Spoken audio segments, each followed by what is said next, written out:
Properties of genetic material, जो genetic material उसके अंदर क्या क्या गुण होने चाहिए, तो उसको should be able to generate its replica, वो रेप्लिकेशन प्रोसेस के द्वारा अपनी कॉपी है उसको तैयार करनी हुई मिलनी चाहिए। Should be stable chemically and structurally,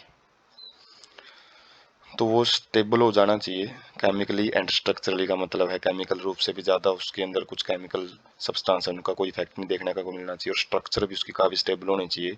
काफ़ी जो अलग अलग टेम्परेचर पर पीएच वगैरह कंडीशन होती है वो काफ़ी स्टेबिलिटी वहाँ पे शो हो जानी चाहिए उसकी।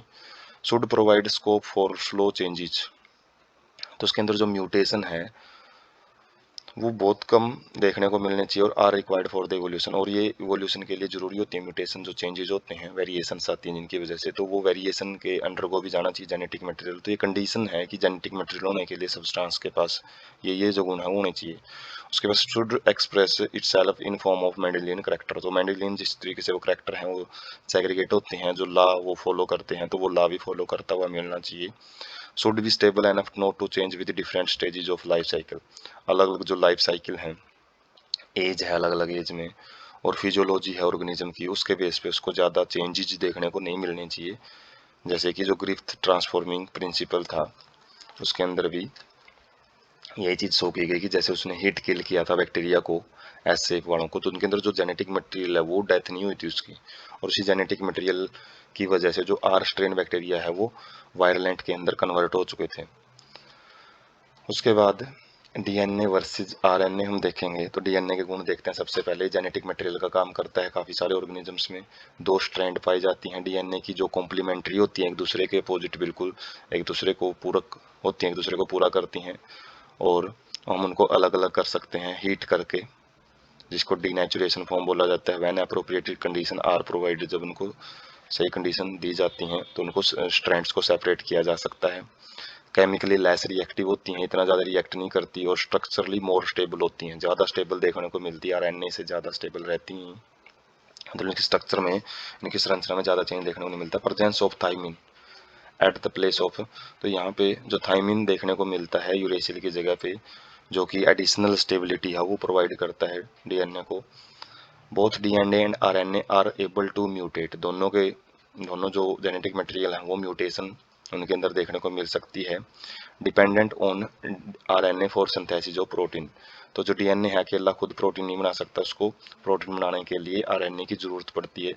तीनों आरएनए जो एमआरएनए है, आरआरएनए है, टीआरएनए है, तीनों की जरूरत पड़ती है। DNA being more stable is preferred for storage of genetic material, तो डीएनए ज़्यादा स्टेबिलिटी की वजह से ज़्यादा जीवों में एक जेनेटिक मटेरियल का, जेनेटिक इन्फॉर्मेशन का काम करता है।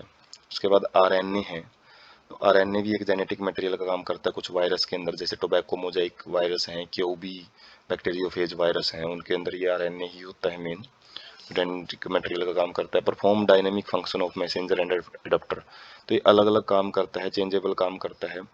मैसेंजर का भी काम करता है जो इन्फॉर्मेशन डीएनए से लेके आता है, और अडेप्टर टीआरएनए का काम भी करता है जो प्रोटीन सिंथेसिस में राइबोसोम के साथ मिलके प्रोटीन फैक्ट्री का काम करेगा, प्रोटीन बनाएगा।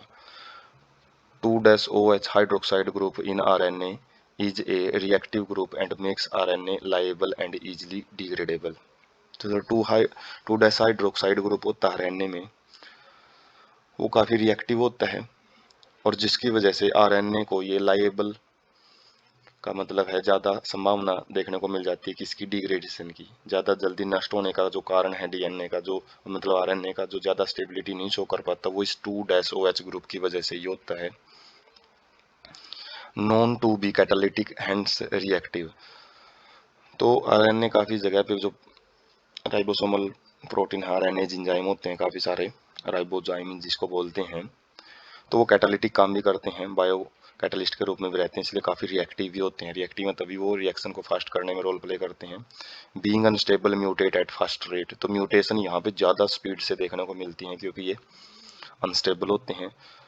सो वायरस इवोल्व फास्टर, तो इसलिए वायरस हैं इनकी फॉर्म बड़ी जल्दी जल्दी चेंज देखने को मिलती है। जैसे इसका बिल्कुल एक रियल जो एग्जांपल है, हम जो कोरोना वायरस है इससे ले सकते हैं, जो इसकी अलग अलग स्ट्रेन आती हैं, अलग अलग जो जो बोलते हैं अलग अलग फॉर्मेट इसका देखने को मिल रहा है।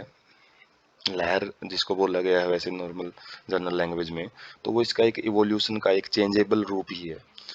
और इसके अंदर आरएनए ही है जो एमआरएनए, इसके बेस पे काफ़ी इंजेक्शन भी है एमआरएनए लिए हुए, जो कोरोना वायरस के सैंपल है वो वैक्सीन में भी यूज किए जाते हैं, डेड किल्ड होते हैं वो। तो एमआरएन इसके अंदर आरएनए होने की वजह से ज़्यादा जल्दी ये चेंज होता है। मतलब एक चीज़ की यदि हम दवाई बनाते हैं, वैक्सीन क्रिएट करते हैं, तो अगले वाली जो एक अलग इसकी वायरलेंट फॉर्म है वो चेंज हुई मिलती है, जो कि वो डोज है हो सकता है आगे वाली फॉर्म पे ना काम करे। तो इसलिए बहुत ज़्यादा ये बीमारियों में इनको कंट्रोल करना बड़ा मुश्किल हो जाता है। वायरल डिजीज इतनी आसानी से कंट्रोल भी नहीं होती हैं। Code for synthesis of protein, और साथ में ये प्रोटीन सिंथेसिस में भी अपना इम्पोर्टेंट रोल है वो प्ले करते हैं तीनों जो आरएनए होते हैं। Protein synthesis machinery has evolved around RNA, जो प्रोटीन सिंथेसिस जो मशीन जो काम करती है शरीर में, वो आरएनए के आसपास ही इवॉल्व हुई है। For transmission of genetic information RNA is better. वैसे यदि जेनेटिक इन्फॉर्मेशन के बेस पे देखें तो आरएनए थोड़ा डीएनए से बेटर रोल प्ले करता है।